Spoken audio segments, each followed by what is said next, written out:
Magandang araw po sa inyong lahat mga kababayan at welcome back dito po sa PNR at ito nga mga karbin natin, People Power na. Parusang Bitay, Kayko at Martin. Ayan po mga kababayan, patungkol po riyan ang ating aalamin at bibigyan ng reaksyon ngayong araw na ito. Pero bago pong lahat mga kababayan, sa mga hindi pa po nakapag-subscribe sa ating munting channel ay pasubscribe naman po. At palike na rin po ng video ito. Maraming salamat po at eto na nga. Simulan na po natin to.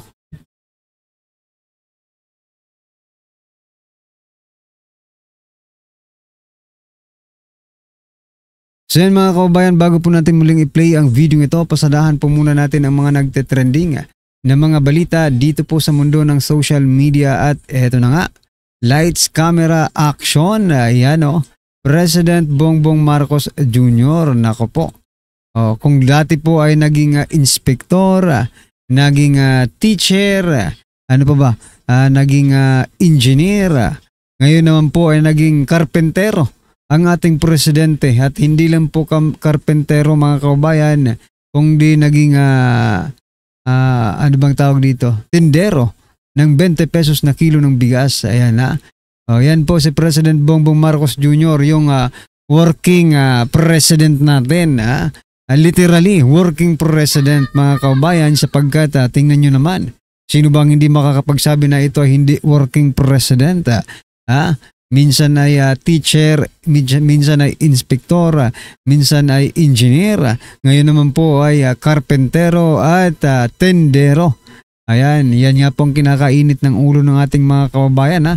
Itong pagiging tendero po ng ating Pangulo ng 20 pesos na kilo ng bigas. Kasi kung saan, mayroon tuloy na salanta ng lindol. Diba? Doon pa siya magbebenta ng 20 pesos na kilo ng bigas. Sabi nga ng ating mga kababayan ay hindi ba pwedeng ibigay na lang yan? Diba? Hindi ba pwedeng pamasko na lang yan? Nakakahiya naman, kailangan bayaran pa talaga ng ating mga kababayan, no? Sa bagay, nasalanta po sila ng bagyo, kailangan po nila ng murang bigas. Ayan, Ano po ang inyong masasabi dyan mga kababayan? Comment nyo na lang po. At eto, pasadahan naman po natin itong yung paborito po nating congressman na si Congressman Kiko Barsaga. Nanawagan po ang ating butihing congressman ng People Power versus President Bongbong Marcos Jr. Ayan mga kababayan, palakpakan po natin.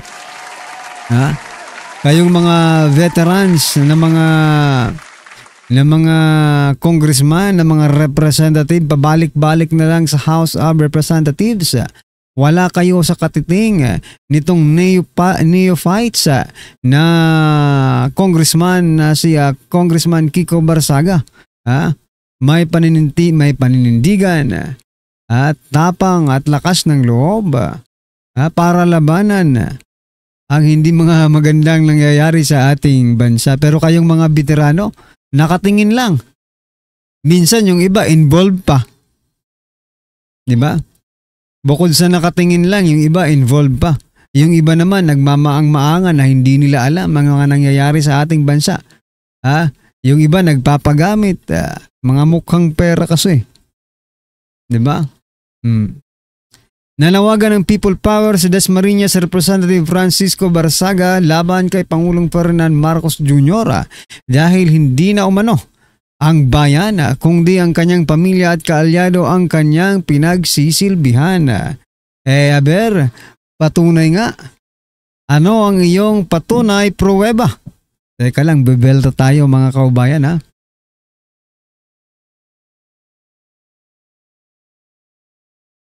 Ayan, sige nga, magbigay ka nga ng patunay pruweba. Kung talagang totoo pong pinagsisilbihan ang kaalyado at pamilya lang, eto ang pinakabagong statement ng ating Presidente Bongbong Marcos Jr. Sabi niya po dito, parang totoo yung sinasabi ni Congressman Kiko Barsaga. Sabi niya po dito, we know many of these people are not innocent. But if you're going to bring them to the court, you must have a strong case. Aray ko po. Binigyang diin ni President Bongbong Marcos Jr. ang kahalagahan ng batas Batas na kung saan, ito wala dito sa, wala sa report. Yung opinion ko po, sabi ko, batas kung saan they can bend the law. No? They can bend the law. That's why. Bakit? I'm not saying na ganun po ang Korte Suprema. No? But these people na sinasabi ni President Bongbong Marcos Jr. can bend the law. Using their power, their money, their connections. Nako po.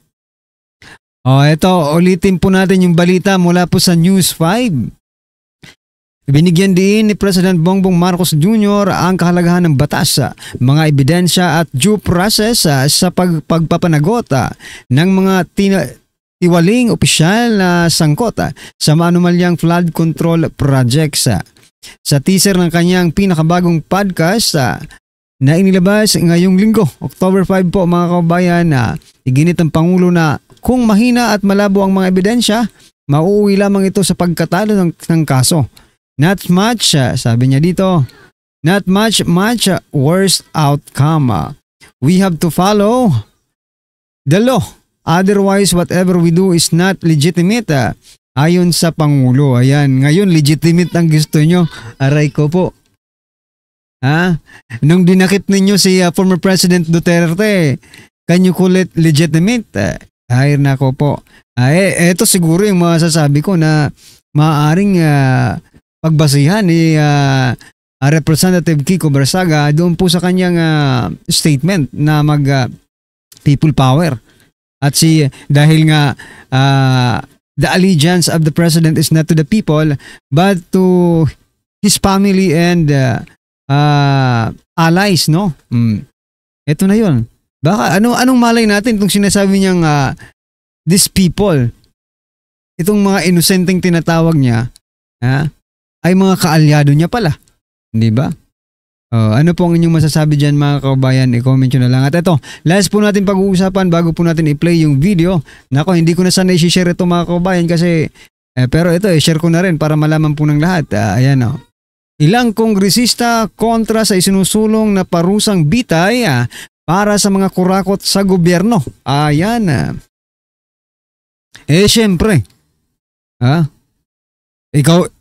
Ikaw magpapasa kayo ng parusang bitay. Yung masasampulan mga katulad nyo. At posibleng, for example, ikaw na magpapasa na congressman ay isa ka pala sa posibleng maparusahan ng bitay. Ngayon pa lang tututol ka na. Di ba? Ngayon pa lang asikasuhin nyo na yan. Huwag nyong ipapasa yung batas na yan. Magugurgur kayo. Di ba? Naniniwala ang ilang kongresista na hindi makatao ang isinusulong na House Bill 11211 nitong 19th Congress na nagbibigay ng parusang bitay sa pamamagitan ng firing squad sa mga mapapatunayang nangurakot sa kaban ng bayan. Ayan hindi raw makatao. Alright? Hindi raw makatao ang bitay. Tanong ko dito kaya representative ng Manila, no?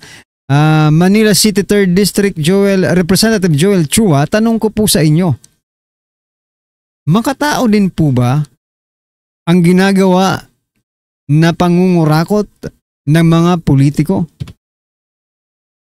Dugo at pawis ng ating mga kababayan ang kanilang pinuhunan para makapagbayad po ng tax.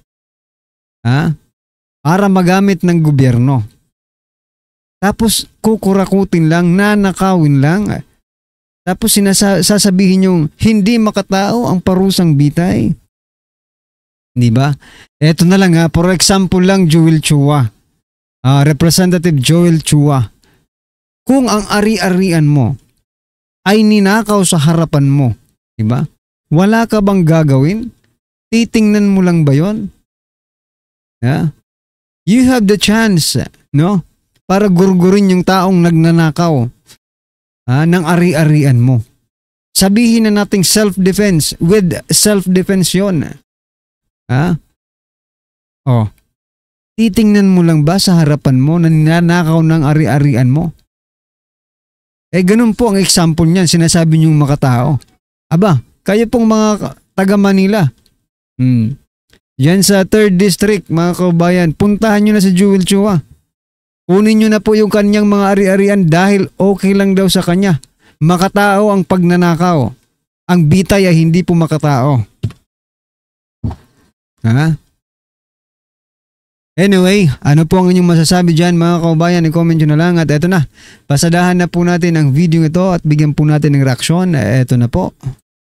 Ang involved na congressman dyan, si Saldico, he did not abandon it. It was a sacrifice. Nagdakaw ka ng bayan kasi sasabihin mo, it was a sacrifice on your part. Correct. And it's not an abandonment. Ganyan na ba kababa yung standard natin sa Kongreso? Ganyan na ba tayo kawalang hiya ngayon? Manhid. Di ba? Sinabi ko sa kanya, bakit nalalabag ba yung interparliamentary courtesy kung iimbitahin natin? Hindi. Lahat na lang ng pang-cover ginagawa niya eh. Oh. Para lang i-discredit yung testimony ni Gutesa. Isang mapagpala at magandang araw mga kabayan.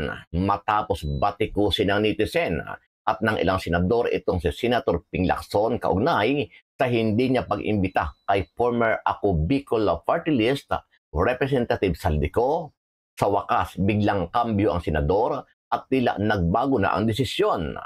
Ayon kay Lacson, sa susunod na pagdinig ay iimbitahan na ng Senate Duribon Committee itong si dating Congressman Saldico kung hindi makasipot matapos padalhan ng invitation letter. Maaari na itong padalhan ng show cause order at kung hindi satisfactory ay contempt order na at issuance ng warrant of arrest.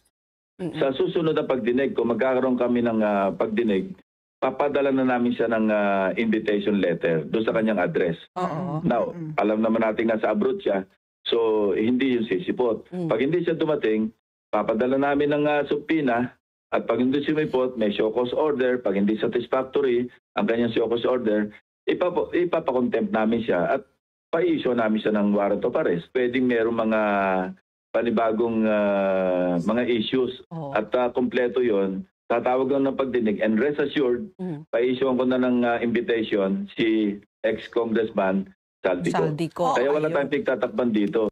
Samantala, padadalhan din ang imbitasyon si dating House Speaker Martin Romualdez sa pamamagitan ni Speaker Bogie D bilang pagtalima sa interparliamentary courtesy. Una nang nilinaw ni Senator Ping Lacson na ang IPC ay hindi courtesy sa kanino mang congressman, kundi courtesy sa institusyon. Ngayon, kay Speaker Romualdez, kasi nga nabanggit na yung pangalan niya, well, pwede ko i-course yung aming invitation kay Speaker Bogie D. Hindi namin ipapadalang diretso kay dating Speaker Romualdez. Sa isang forum, ipinaliwanag ni Senator Rodante Marcoleta kung bakit nagalit siya at nagbigay ng reaksyon sa pahayag ni Lacson. Ayon sa senador, bakit mas uunahin pa ni Lacson ang interparliamentary courtesy kaysa sa kapakanan ng taong bayan kung saan ay si Saldico at Martin Romualdez ang utak sa kaguluhan at isyu ng korupsyon sa bansa.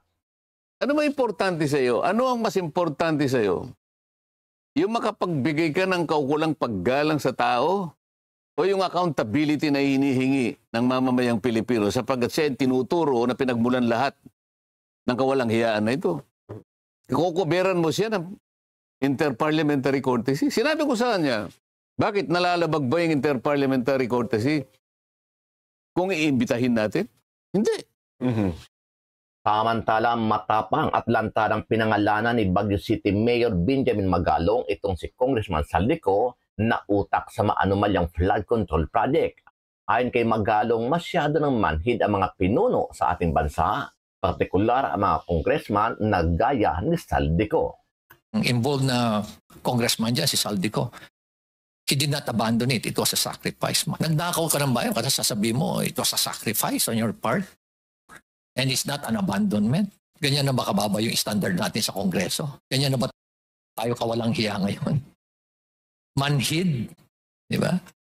Napaka-aloosness, hypocrisy, at nakaka-insulto sa mentalidad natin Pilipino. So yan mga kabayan, ang update nga natin ngayon sa Blue Ribbon Committee mga kabayan ay sinuspindi muna ang hearing ng Blue Ribbon Committee, mga kababayan, marami po ang umiikot ngayon sa social media. Marami po ang nagkokomento patungkol po sa mga nangyaring yan. At sabi nga nila, eto, at ganun rin po ang naiisip natin, di ba? Baka sinuspindi muna yung hearing para makatakas itong si Romualdez at magsama doon sa abroad, doon sa ibang bansa ni Saldico. Kasi mga kaubayan, may kumakalat na balita that Representative Martin Romualdez ay humingi po ng travel permit clearance ba yun sa Kamara para po magpatingin. Kasi may sakit rin no? Para po magpatingin sa ibang bansa. Sabi nga natin mga kababayan, bakit sa ibang bansa pa? Meron naman po tayo. Sa Tacloban City, meron pong malaking ospital dyan. Sa Manila, sa Cebu, meron po. Bakit kailangan nyo pa pong pumunta sa ibang bansa para lang magpagamot? Napaka-unfair po ninyo. Pag ordinaryong Pilipino ang nagkakasakit, dito lang sa Pilipinas. No? Pero kayo, ewan ko lang kung totoong may sakit kayo. Baka niloloko nyo lang ang taong bayan para kayo makapag-liwaliw sa ibang bansa. Para kayo tumakas sa mga dapat yung panagutan dito sa ating bansa.